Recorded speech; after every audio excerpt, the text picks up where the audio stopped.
Magandang araw po. Welcome po sa aking channel, Love9 TV. Patalasasan po, meron po ba kayong mga properties na napapabayaan or non-performing assets? Plan nyo ibenta, pero wala kayong oras sa pagbibenta nito. Kung ito'y pagkakatiwala nyo po sa amin, tawag lang po kayo sa aking numero, usap po tayo, gawin ko po ng video for free. Yes, libre po. Wala po kayong babayaran. Tutulungan pa namin kayong mabenta ang inyong property. Kami na po bahala sa marketing, sa boosting, or paid ads. Even sa tripping, hindi na po kayo mapapagod sa pag-entertain ng mga buyers. Kami na po bahala sa lahat. Tawag lang po kayo. Nandito po tayo ngayon sa Tagaytay kung saan meron po tayong bagong video presentation. Isang house and lot na may lot area na 214 square meters. At may floor area 260 square meters. Ito po ay 2-year-old, may basement at roof deck. Ito po ay nasa loob ng isang subdivision na meron pong 24 hours security. Napakatahimik po ng lugar, sariwang hangin, at malamig po ang klima. Nakabakod na rin po buong property at meron pong steel gate. Samahan niyo po ako, pasok po tayo. So, ito naman po yung garahe. Nakakasya ang dalawang sasakyan at naka-tile flooring po ito. Yan po yung balkonahe. At dito naman po ay yung facade ng bahay. Napaganda po ng disenyo. At meron pong garden.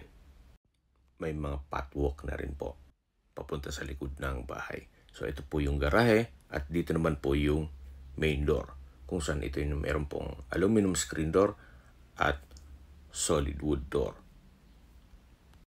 Welcome po dito sa bahay ni Ma'am at Sir. Dito naman po sa gilid ay meron pong customized owning type window na may security grill. Then yung ceiling po ay naka-rafter type design na may LED lamps at pin lamps. Ito po yung living area o salas. Then meron pong mga sliding glass windows na may blinds. At ito naman po yung hagdan. Malapad po siya. Papunta yan sa second floor. Dito naman po meron pong access door na naka-solid wood at meron pong screen door. Papunta naman dito sa setback. Yan po yung papunta dun sa harapan ng bahay. At ito naman yung hagdan papunta sa basement. Mamaya po iikutan natin yan. So nakabakod na rin po buong property. At dito naman po yung dining area at kitchen. Naka-tile flooring na rin po ito. Ang kagandahan po dito ay meron pong mga customized windows kaya napakaliwalas at may blinds na rin. Meron din pong breakfast nook with pendant lamps. Then naka-built-in na rin po yung gas range dito sa kitchen countertop at meron pong range hood. Meron din po itong mga kitchen cabinets and drawers at storage ng kitchen utensils. Ito naman pong mga built-in, siyempre kasama na po yan. Meron din po itong stainless sink with faucet. At pong cabinets ay naka-soft close hinges. Then naka-tile flooring na rin po dito. At dito naman po ay merong powder room. Maayos naman ang toilet fixtures. Naka-tile bathroom wall at meron pong bathroom window na may blinds na rin po ito. So, ito po ulit yung kitchen. At yan yung breakfast nook, then kitchen countertop. Ito naman po yung understairs storage na ginawang pantry. So, na-maximize po ni owner yung espasyo. May mga wooden shelves at sa dulo po ay may stock room na rin. Kung meron man po kayong PWD or senior citizen sa pamilya, meron pong room para sa kanila. So, ito po yung tinutukoy ko ng first bedroom kung saan malaki naman po ang espasyo. Meron pong dalawang sliding glass window, then may access door papunta sa likod ng bahay at meron po itong sariling toilet and bath. May wardrobe na rin po. Ito pong toilet and bath ay maayos naman ang mga toilet fixtures. Naka-tile bathroom wall, may bathroom countertop, May hot and cold shower, then bathroom window with blinds. Okay, labas po tayo para check natin ibang parte ng bahay. Sa ngayon po, ginawa po nilang opisina ito at stockroom na rin. Paglabas niyo po ng kwarto, dito po sa kabilang side ay yung pantry at dito naman yung formal kitchen. Then yan po yung breakfast nook at dito naman po yung dining area. At ito naman po yung papunta sa living area o salas. Then dito naman sa kabilang side yung papunta sa basement. At ito naman po yung papunta sa second floor. Ito pong hagdan ay naka-concrete staircase. Then wooden handrail. At maliit na staircase window. Then ito pong staircase wall ay pulido po ang pagkapintura. Mapapansin nyo po, malapad itong hagdan kaya komportable po kahit po magkasabay kayo papanik at pataas ay kakasya po kayo. So check po muna natin itong unang kwarto dito sa second floor. Ito pong unang kwarto dito sa second floor ay napakalaki po ng espasyo. Maayos ang pintura ng ceiling at wall, naka-wooden design tiled flooring, may mga pin lamps, at meron pong customized glass window. Yan po yung access door papunta sa terrace at meron po itong sariling toilet and bath. Ito pong toilet and bath ay naka-tiled bathroom wall, may isang toilet fixtures at may bathroom window. Dito po sa access door, may mga nakaharang na gamit kaya hindi tayo makalabas dyan. Siguro upon tripping, maayos po yan. Yan po tunghayan nyo itong unang kwarto. Meron pong from floor to ceiling na wardrobe at malaki po ang espasyo nito. So paglabas nyo po, yan po yung hallway at yan po yung access door papunta sa roof deck. Mamaya po, iikutan natin yan. So yan po yung hagdan. Then, ito naman po yung hallway papunta sa ibang kwarto. Check po muna natin itong pangalawang kwarto. So malaki din po ang espasyo nito. May center lamp, may pin lamp, then wooden design ng flooring. Kung big family po kayo, pwede na po ito sa inyo. Meron na rin pong from floor to ceiling na wardrobe na naka soft close hinges.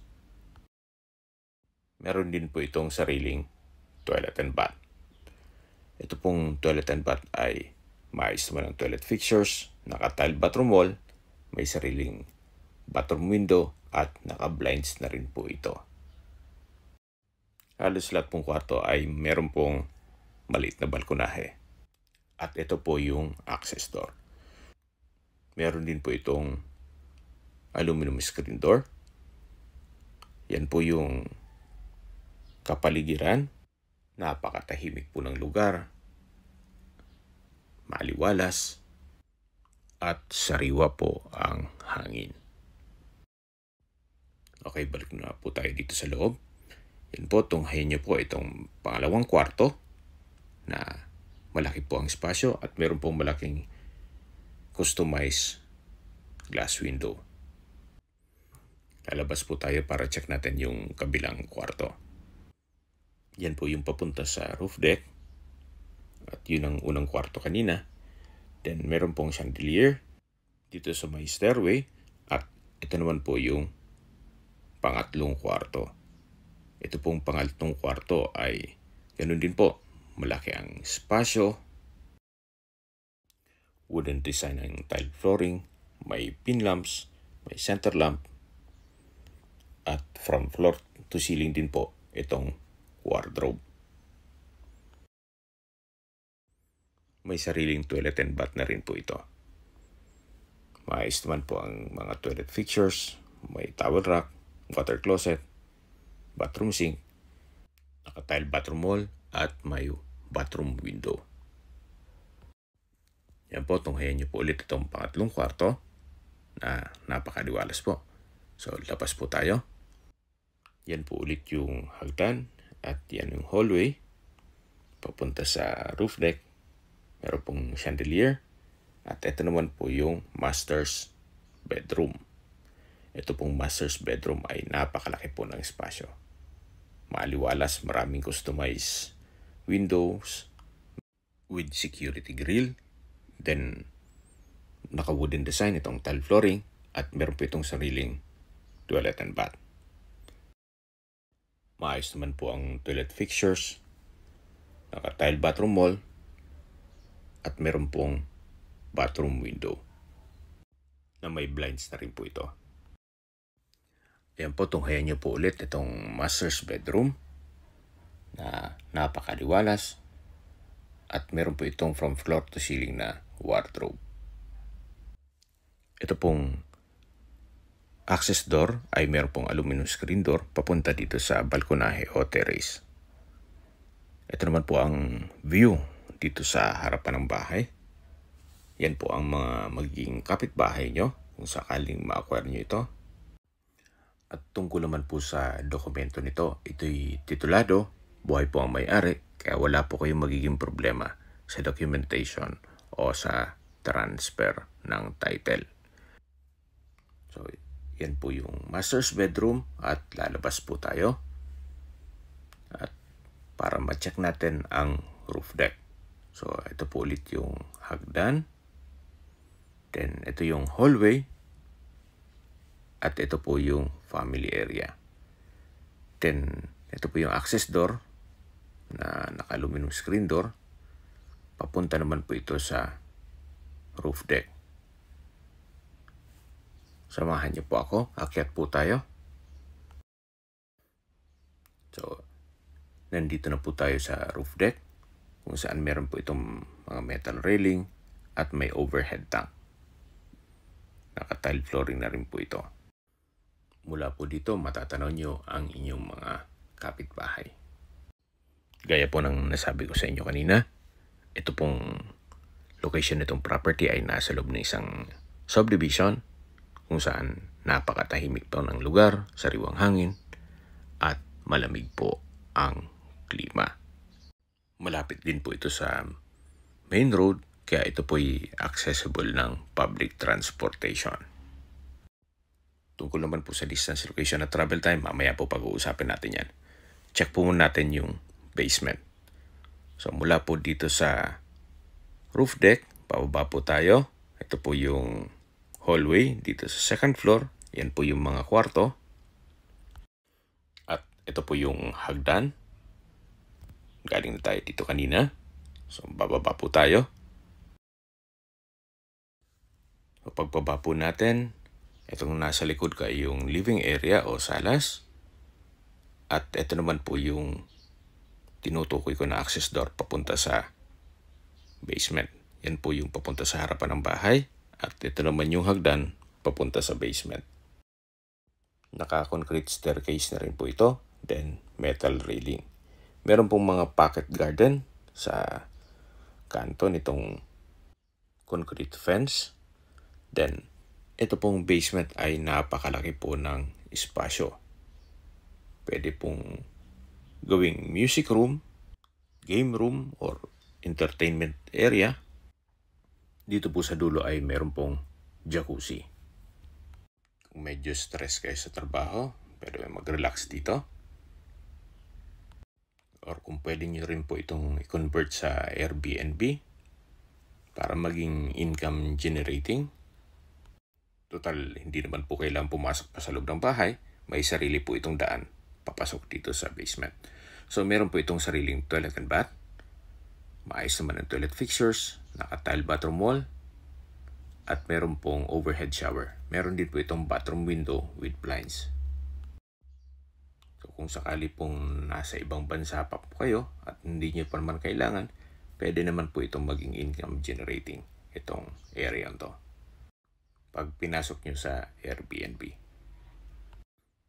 So, paglabas nyo po, meron pong setback naman dito, then another stairs.